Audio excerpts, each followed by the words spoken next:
Shalom, shalom, peuple de Dieu. Je vous salue dans le précieux nom de Jésus-Christ de Nazareth. Bien-aimés dans le Seigneur, je suis votre frère Timothée Justus et par la grâce de Dieu, je viens ce jour vous adresser les paroles du Seigneur suite à une vision que j'ai reçue ce dimanche aux environs de 4 heures. Bien-aimés dans le Seigneur. Mais avant tout, nous allons d'abord incliner nos têtes afin de recommander ce moment au Père des Lumières, au Éternel des armées, au nom puissant de Jésus-Christ de Nazareth.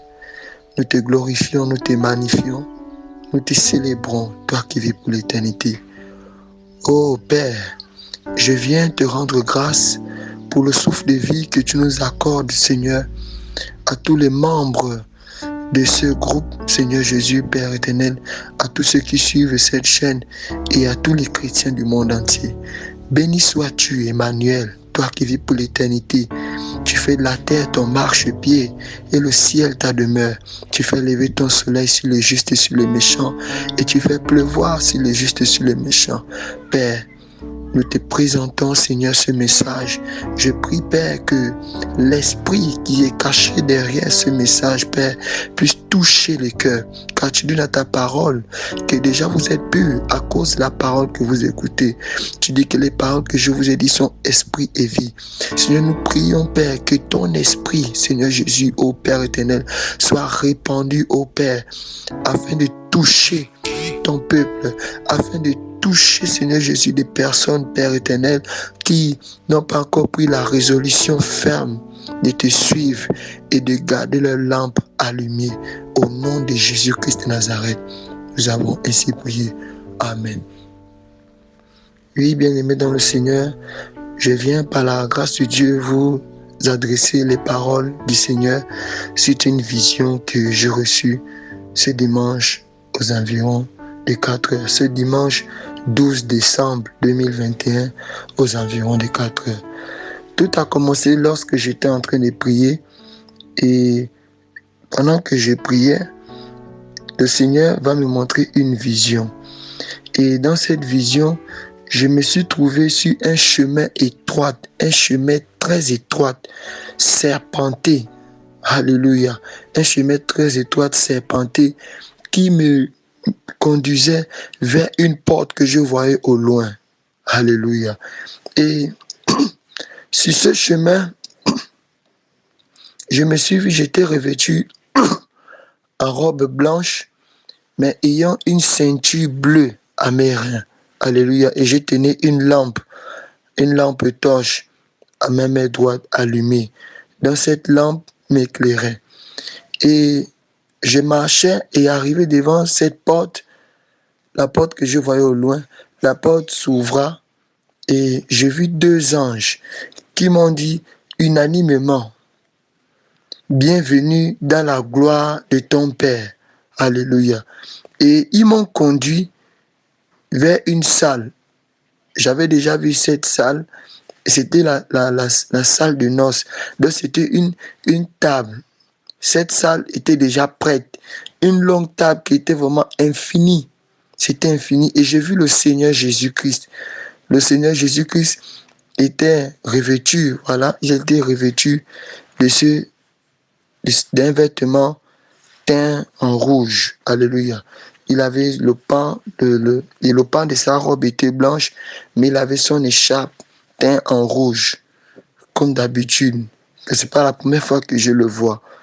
Et il m'a invité à m'asseoir. Il s'est mis en face de moi. Donc, on était assis à table. Il s'est mis en face de moi. J'ai posé ma lampe sur la table. Alléluia. J'ai posé ma lampe sur la table. Et le Seigneur a commencé à me parler. Donc, c'est-à-dire que, bien aimé dans le Seigneur, c'est-à-dire, ce qu'il me disait, physiquement, je l'écrivais. Amen. Mais en esprit, j'étais assis en face de lui, il parlait avec moi. Et il me dit ceci, le Seigneur me dit ceci, que la lumière attire les lumières. Marchez dans la lumière et non dans les ténèbres. Je vous le dis en vérité, lorsque je reviendrai, je ne prendrai que ceux qui ont de la lumière vivent en eux. Mes vierges sages, votre époux vient. Ne perdez pas votre pétrole pour que la lumière continue de briller. Même si beaucoup sont en train de me trahir pour vaquer aux choses de ce monde, quand bien même que je leur montre les signes de la fin et de mon retour, même si nombreux décident de m'être infidèles par la convoitise de leurs yeux, par la convoitise des yeux et de leur cœur. Néanmoins, j'ai un reste qui me sont fidèles et qui rendent ma joie parfaite. Mes enfants, la différence qu'il y a entre les vierges folles et les vierges sages est que les folles me considèrent seulement comme leur sauveur, tandis que les sages me considèrent comme leur sauveur et leur Seigneur. Les sages sont prêts à tout abandonner pour leur époux, c'est-à-dire parents, amis, travail, biens de ce monde et consorts, tandis que les folles ont encore de l'affection de ces choses, et certaines viennent à moi pour juste obtenir ces choses. Je vous le dis en vérité, haïssez ce monde et même vos familles ou vos proches, sinon ils seront une occasion de chute pour vous. Beaucoup s'en vont en enfer à cause de leurs parents, amis et connaissances. Mettez-vous en garde contre votre prochain, car tout homme cherche à tromper. Mettez toute votre confiance en moi l'Éternel, votre Dieu, et vous aurez l'assurance et la paix. Oui, aimez-vous les uns les autres, mais méfiez-vous aussi des uns des autres, car l'ennemi, en ce temps de la fin, a étudié le cœur de l'homme. Il utilisera vos proches pour vous égarer de mon étroit chemin. Soyez sensibles à mon esprit et ne vous laissez pas séduire par quelques messages que l'on dira venir de moi. Éprouvez les esprits, éprouvez les messages, éprouvez vos proches et éprouvez-vous vous-même, afin de ne pas tomber dans le jugement et de perdre votre pétrole qui est le Saint-Esprit qui enflamme votre lampe. Amen. Bien-aimé dans le Seigneur, j'aimerais ouvrir un passage biblique dans le livre de Matthieu, chapitre 24, du verset 1er à 12. Il est déclaré: alors, le royaume des cieux sera semblable à 10 vierges qui, ayant pris leur lampe, allèrent, autant pour moi, à la rencontre de l'époux. 5 d'entre elles étaient folles et 5 sages. Les folles, en prenant leur lampe, ne prirent point d'huile avec elles, mais les sages prirent avec leur lampe de l'huile dans des vases. Comme l'époux tardait, toutes s'assoupirent et s'endormirent. Au milieu de la nuit, on cria: voici l'époux, allez à sa rencontre. Alors, toutes ces vierges se réveillèrent et préparèrent leurs lampes. Les folles dirent aux sages: donnez-nous de votre huile, car nos lampes s'éteignent. Les sages répondirent: non, il n'y en aurait pas assez pour nous et pour vous. Allez plutôt chez ceux qui en vendent et achetez-en pour vous. Pendant qu'elles allaient en acheter, l'époux arriva.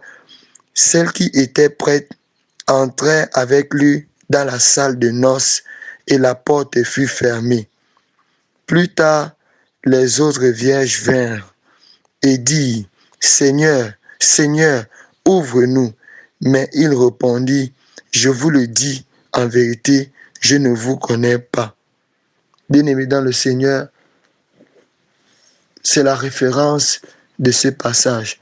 J'aimerais ouvrir une parenthèse. Le Seigneur, j'ai compris une chose dans les paroles que le Seigneur disait tout à l'heure, quand il expliquait la différence entre les vierges folles et les vierges sages. Le mot vierge ici symbolise l'Église.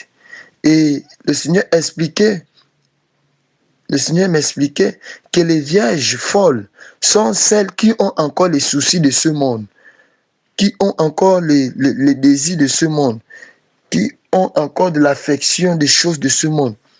Et ce sont eux qui ont encore un pied dans les cieux, un œil dans les cieux et un autre œil sur les choses de cette terre.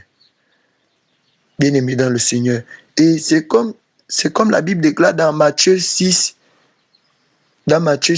ce passage, Matthieu 6, 33, qui dit « Recherchez premièrement les choses, recherchez premièrement le royaume des cieux et la justice de Dieu, et toutes ces choses vous seront données. » Bien-aimés dans le Seigneur. Le Seigneur explique par là que les vierges folles sont celles qui se préoccupent encore de leur vie, qui se préoccupent encore des choses de ce monde. Et il expliquait que les vierges folles sont celles qui considèrent seulement le Seigneur comme leur sauveur, mais non comme leur Seigneur. Tandis que les vierges sages sont celles qui ont pris le Seigneur comme leur sauveur et leur Seigneur. C'est-à-dire qu'ils ne vivent plus pour eux-mêmes. Ils se sont donnés entièrement au Seigneur. Ils dépendent du Seigneur. Or, les vierges folles sont encore celles qui dépendent de celles qui dépendent d'eux-mêmes. C'est-à-dire qu'ils veulent se nourrir eux-mêmes, ils veulent se préoccuper d'eux-mêmes et se rappeler et faire appel au Seigneur lorsqu'ils sont dans les besoins, lorsqu'ils sont dans le danger. Et le Seigneur se manifeste, pourquoi? Parce qu'il honore sa parole, qui dit que si vous m'invoquez, lorsque vous m'invoquez, je viendrai. Bien-aimés dans le Seigneur. C'est pour nous dire que les vierges folles risquent de rater le ciel. Les vierges sages sont ceux qui ont donné tout entièrement leur confiance, c'est-à-dire que leur vie, ils ne vivent plus pour eux-mêmes. Ils ont tout abandonné pour le Seigneur. C'est-à-dire qu'ils ne se soucient plus des choses de ce monde. Ils ne viennent plus dans la présence du Seigneur pour dire que Seigneur, voilà, je veux l'argent, je veux le mariage, je veux ceci. Le Seigneur me fait comprendre que ceux-là, ce sont les vierges folles. Les vierges sages, ce sont eux qui ne se préoccupent plus de ces choses. Ils ont tout remis, ils ont remis leur sort au Seigneur.